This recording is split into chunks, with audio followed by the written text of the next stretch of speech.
Hello, and welcome to the Rouge unit of the week. And today, we take a look at the Vickers Mark.11 for the Anzac faction. The Vickers Mark.11 was a prototype developed in the 1990s to be a reconnaissance vehicle, an infantry carrying vehicle, and a real fire support vehicle.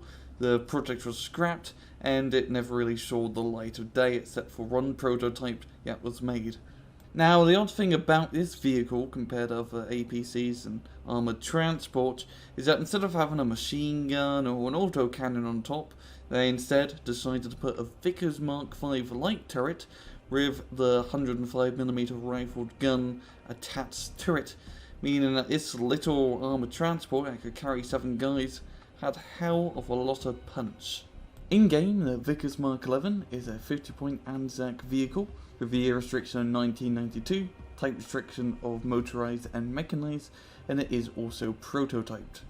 Its first and main weapon, the 105mm L7A3 cannon, has 24 rounds with a range of ground of 2.2 km, 60% accuracy, 55% roll on the move, 17 AP, 3 HE, and 8 rounds a minute, making this quite a powerful gun and such a little package. You can knock out those light to probably heavy tanks quite easily. The super heavy like T-80Us and whatnot, you're gonna have to get a little bit closer to get the armor penetration, but overall it's a pretty fantastic gun. And secondly, we got 50 cal machine gun, which you're most likely not gonna take advantage of. If we pop down to its miscellaneous attach, has 2 frontal armour, 2 on the side, 1 on the back and 1 up top, with a medium size, port optics, 100 km/h off-road, 150 on-road, autonomy of 1000 km, and it can cross rivers and the ocean at 50 km/h.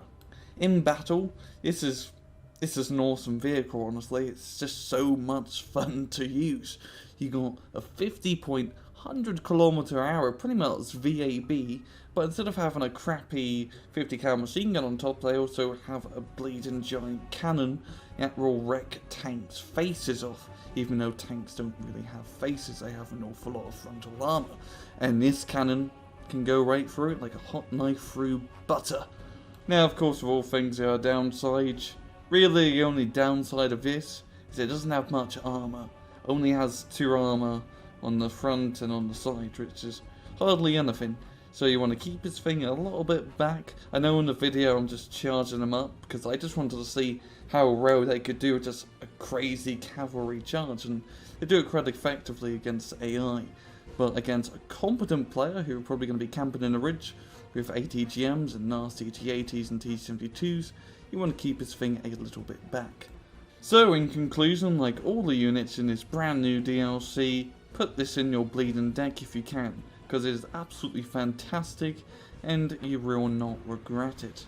And well, it's been another Rouge unit of the week. Hope you guys enjoyed the video, and most importantly, take it easy.